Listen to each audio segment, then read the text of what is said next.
So this is the OnePlus Nord 4 and, well, look at it.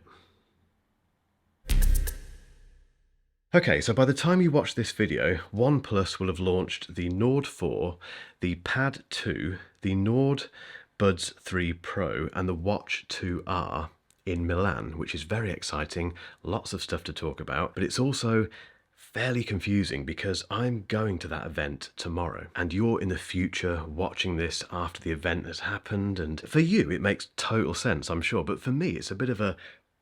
However, even though I've only had this phone for about a week now, so it's fairly limited testing, this is definitely a first impressions video. The good news is it's an interesting phone, and boy, do we need that right now. It also has a first in the 5G era, which I'll come on to in a minute. But in the meantime, let's talk about the specs, the pricing, the camera, the design, and some other bits and pieces. The other thing to mention is that I will be reviewing all of those other OnePlus products in due course. And when I do that, I will give you some updated thoughts on this, because by then, in the future, I'll have used it for a bit longer. So if you haven't subscribed yet, make sure you do. Hit that bell not to miss those videos. But today, let's give you my first impressions and my initial thoughts on the Nord 4. Let's talk specs, and yes, they're very hot off the press, which is why I'm reading them from this iPad. You get the Snapdragon 7 Plus chip, 8, 12 or 16 gigabytes of RAM, 128, 256 or 512 gigabytes of storage, a 5500 milliamp hour battery which has 100 watt fast charging. That takes it from 1 to 100% in just 28 minutes. It's got a 6.7 inch AMOLED display with a 120 Hz refresh rate, a 93.5% screen to body ratio, and 2150 nits of peak brightness. It's running Oxygen OS 14.1. There's a full 4 years of software updates and a further 2 years of security updates. As for the price, I don't have it at the moment because that's how hot off the press this stuff is at the time of filming. So as soon as I have that price, I'll put it in the comment section down below as a pinned comment. However, if we take into account that the Nord 3 is about £499, that was its retail price. It's cheaper now, obviously. It's a fair bet that the Nord 4 is going to be about that same sort of price. It's going to be in that kind of mid-range area. So that's a good start.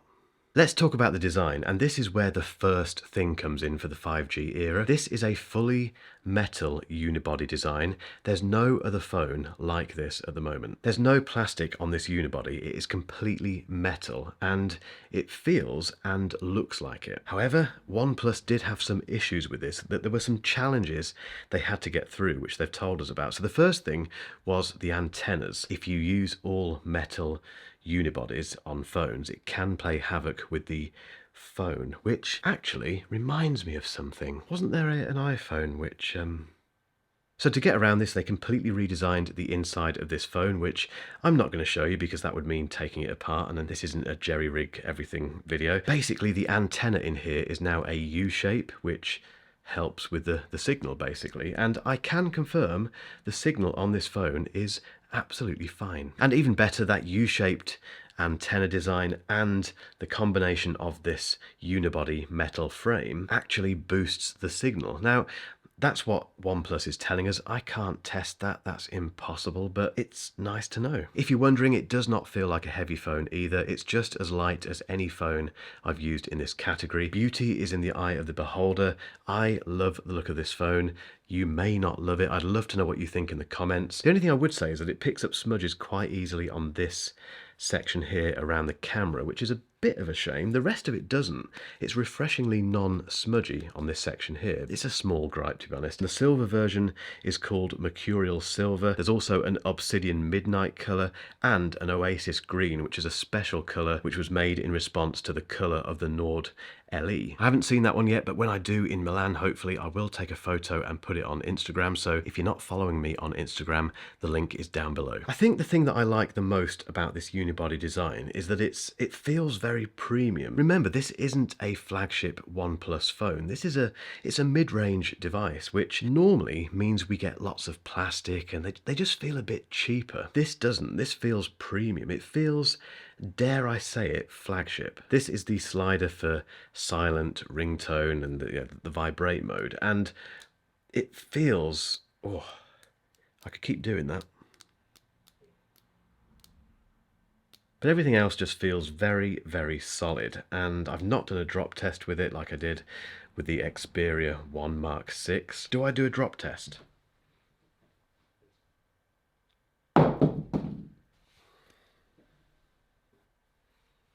All good. Then we have the display, which is utterly lovely. This is becoming a bit of a theme on mid-range phones. I can't think of a mid-range phone in the last 12 months that I've reviewed that has had a rubbish display, so they have to be good, and OnePlus has ticked that box massively. It's got over 2000 nits of peak brightness, it's got the 120Hz variable refresh rate, and again, this just proves that the iPhone 16 needs a ProMotion display. And it's a lovely size. What is it, 6.74 inches? It's just nice to hold. We don't have a monkey island. There's just a tiny pinhole camera. Bezels are nice and thin. They're a little bit thicker at the bottom. We do get that occasionally on Android phones, but that doesn't matter. It's a lovely, immersive, bright, fast display. What more do you need?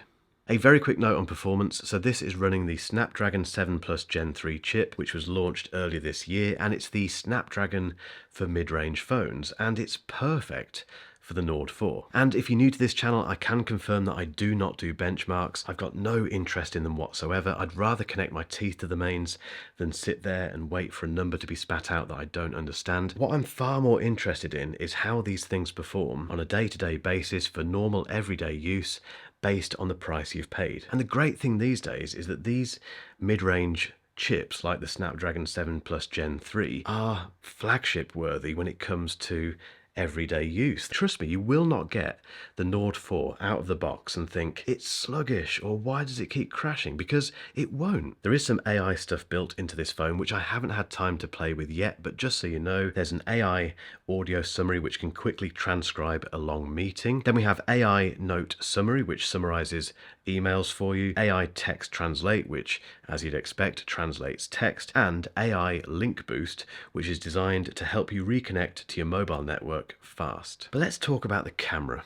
The OnePlus Nord 4 has two cameras. The main one is a 50 megapixel Sony LYT600 sensor with optical image stabilization, and the ultra wide is 8 megapixels with a 112 degree field of view. And then we have a 16 megapixel selfie camera on the front. The good news is that the Nord 4 uses the same raw algorithms that are found in the OnePlus 12 series, and I can confirm that it takes rather nice photos. As always, this is the most subjective and controversial part of any smartphone review, so please let me know what you think in the comments. Just to put some context around this, these are photos straight out of the camera. I've not used RAW, they're not tweaked in any way, there's no filters, they're just JPEGs.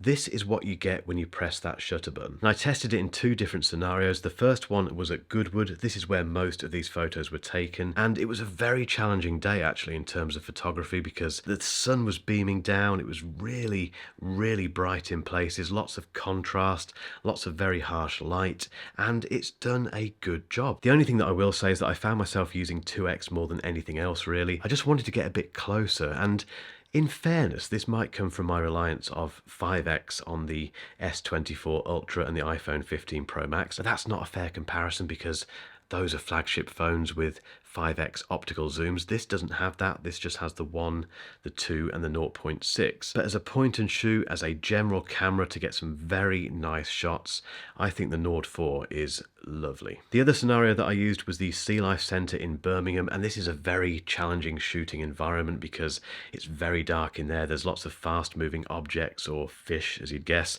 and it's tricky to get the shot that you want. There were lots of hits and misses with this, but to be honest, I had the exact same thing with the S24 Ultra when I tested that there. So, you know, if we're looking at flagship versus mid-range, this phone is still doing a pretty good job in very, very tricky circumstances. But like I said earlier, this is the most subjective part of this review, so please let me know what you think about these photos in the comments.